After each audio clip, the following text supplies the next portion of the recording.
kung bakit may mga pagbabawal kayo lalo na po si Congresswoman Jervil, ano, na hindi pwedeng mag-probing question, kundi dapat clarificatory lang. So, ano ba yung paliwanag doon para mas maintindihan ng mga kababayan natin? Ito pong ginagawa po natin na pagdinig sa Kamara ngayon, ano, ay nasaksihan po natin. Ito po ay isang determination ng probable cause lamang. Kumbaga po sa justice system po natin, ito ay maihahambing o may kukumpara natin sa preliminary investigation sa piskalya o kaya sa ombudsman. So, ibig sabihin po dito, hindi pa po ito yung full-blown trial. So, kaya po dapat yung mga tanong po, kami po, mga miyembro ng Committee on Justice, dapat yung nag-a-act po kami bilang piskalya.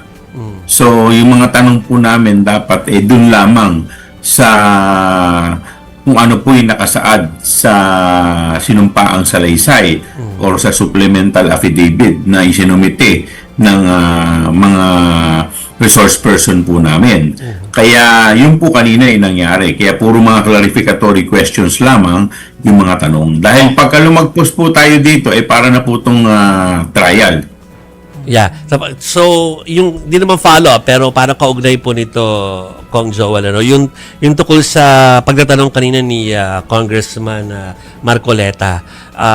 So, kaya siya nababara kanina dahil yung kanyang, aside from baka probing na, ay nakabase hindi na doon sa submitted affidavit, tama ba? Kasi merong submitted saka meron yung kumalat sa social media kagabi, 'di ba? Na handwritten. So lumampas ba siya doon kaya siya nababara kanina na wag niyang ituloy? Ang inaatake po niya kanina yung credibility ng ating resource person. Okay. Ang credibility po ng resource person ay masusubok po yan pagdating na po sa trial. At doon po kung saan i-cross-examine po siya doon sa mga laman ng kanyang sinumpaang salaysay at ng supplemental affidavit. At dito po, malalaman po natin kung siya ba'y nagsasabi ng totoo o hindi. So in the meantime, dito naman po ay pagbibigay linaw lamang kung ito ba ay pinatotohanan niya yung kanyang mga sinasabi dito. Kumbaga, ang trial sa Senate pa po yun. So dito talagang gusto na ng clarification lang.